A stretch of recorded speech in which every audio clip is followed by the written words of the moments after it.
Hello, what's going on, Strat fans? It's me, Colonel Strat, the strategy extraordinaire here. And I have to apologize. I lost the audio for this episode, so I will be...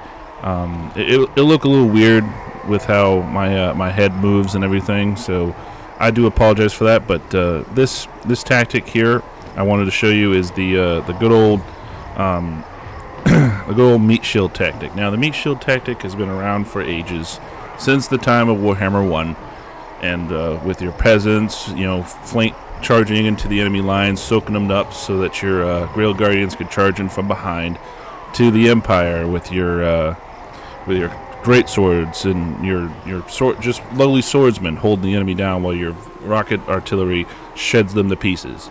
It's a tactic as old as time in Total War, but the Chaos Dwarves do it best because they have just such good. They just have such good, artillery that is just able to amplify it to a greater extent. And even though they don't have as good a units for keeping the enemy at bay, they are better. So we're going to get into the battle here. So these, what you want to do is you got to make sure these orc laborers. We're going to pause here so that we can send them in. What we want to try to do is we want to try to keep all of them bogged down. Not one gets through the line, because if one gets through the line, it's just going to fuck up the artillery, mess up the tactics. So we're going to make sure the artillery's firing as well from the start, so we can start weakening up the units.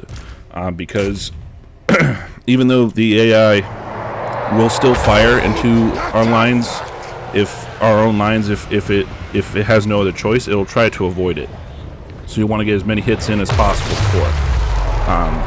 And the more damage you do, the better your line will hold as well before they reach. So having artillery that has bigger range is always going to be better too, because you're going to be able to get more shots in before they reach the line that's supposed to intercept them. So as we get closer, we're getting some good shots.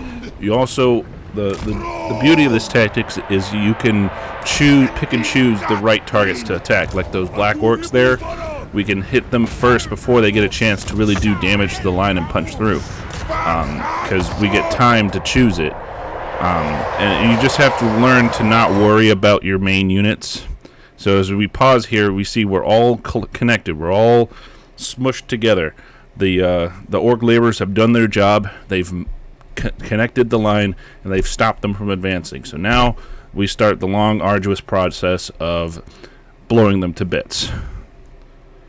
So, and we got to make sure, and sometimes if you have some extra ones, if like cavalry comes in, then you might want to keep them on the sides there so that they can,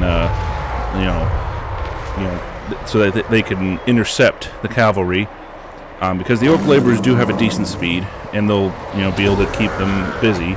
So then they'll catch the cavalry. Then because the all Chaos Dwarf artillery can move pretty easily because it's motorized, they can move around and maneuver, and then dunk on the cavalry as well. There's a good one right in the middle, but we took a lot of casualties ourselves too. There we go. Get him, Zatan. And while Zatan's dueling, the enemy's line is collapsing, and we want to try to spread out our artillery fire so that we can help all fronts. Because, like I said, sometimes, like over on the left-hand side, we already have one that's retreating, because the orc laborers are not known for their leadership.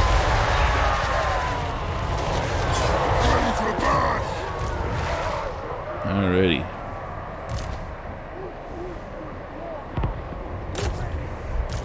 And we always want to try to snipe the returning units as well. Again, that's the advantage of having long range. And this artillery is just so powerful that it takes only a little bit for it to be for you to start seeing you getting an upper hand. Though, like I said, you will take a lot of casualties by yourself with this tactic, because you will do a lot of damage to yourself. Ooh, like that. We took a lot of damage there, but we routed the unit. So it works. It works in the end. Even though we've routed as well, we still were able to rout the unit. And that's what the whole point of the laborers is to keep the unit in place so it can't just leave. You know, because the unit can't just leave an engagement. They have to, you know, they have to win the engagement to be able to move. Alright. And it should be wrapping up soon. We're starting to rout the rest of them. And by now, our victory is certain. You know, if the enemy had broken through, and we had a more like inclined where we didn't have a clear shot, and we didn't get enough shots off, they might have been able to break through. But we were able to get a lot of shots off. But if you see down here, we have a ton. We took a ton of losses, but most of them were probably due to us. You know, this tactic is just, it gets really insane the more that you add on to it, but it can be a nice clutch tactic to keep in your book, because while your ultimate goal for the Chaos Dwarves should be to eventually get an army of Chaos Dwarf units or superpowered units, and use your artillery in a sparing sense, you can do that, but you can also have fun with this tactic here. Or if you're in a pinch, let's say on the campaign map, oh right, we're going to kill this guy here, and that's another good, nice thing about the artillery, because of the range, you're able to do a lot of damage to units and keep this guy from coming back. So yeah, we're about to ice him. He's got the monstrous impact on him, keeping him from going fast. Yeah, he's done. He's done. And there we go. Now he's iced, and he ain't coming back anymore anytime soon. But like I said, like I was saying, this tactic is a nice one to keep in your book, because it'll be able to help you out in a pinch. You can, you know, you have a couple nice artillery units in the army. You could just put a bunch of orc laborers or goblin laborers in it, just for cheap, and keep them in there, and then, you know, you just send them at the enemy, have your artillery deal the damage to the enemy units while they're bogged down. It does a lot more damage. And this, you know, you don't have to bring exclusively these. Like, let's say, you know, you have your starter army, you do a little bit, but you need to be able to fill up the ranks so that you can blob the enemy, and you have your artillery do the damage. So that can be done with this tactic, and that's why it's such a good one to keep in your book, because it's a lifesaver. A lot of times it can be what saves your campaign, to be able to, you know, have some disposable troops. That's what these guys are. They're disposable, but they do their job very well. And you know, it can also help with like a Dreadquake mortar to get a skullcracker on it, because then that turns itself into a war machine too. That can help break the line too. So if you run out of ammo for it, which already by the time that if you've done it correctly, you won't run out of ammo by the time that the battle's over.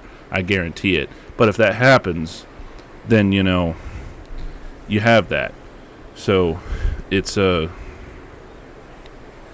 tactic that I always keep in my book for this specific reason.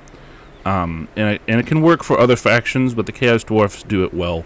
They do it the best because they have the heaviest hitting artillery. Like, dwarves have they have pretty good artillery, but their units are more like streamlined. They're more, you know, what's the word I'm looking for? They're actual units, like they're regular army. So you have to try to keep them alive. You don't want to just waste them and with friendly fire. You want to try to keep those guys alive, whereas with these guys, they're expendable, so you can replace them easily next turn if you lose a unit or two. And you know, there's no harm, no foul, because your main units, these artillery units, are still alive. So it helps keep your main units alive, and you can lock powerful enemy units in place to kill them quickly, because you have so many entities that you're able to lock down massive units higher tiered infantry units and even heroes and cavalry, and you just lock them down with your massive amount of bodies that you're able to throw at them. But so that concludes this tactic today. I appreciate you guys for tuning in, and remember to like, comment, and subscribe. Tell me how you're doing. I appreciate all the support you guys give me, and remember to keep it strategic. Colonel out.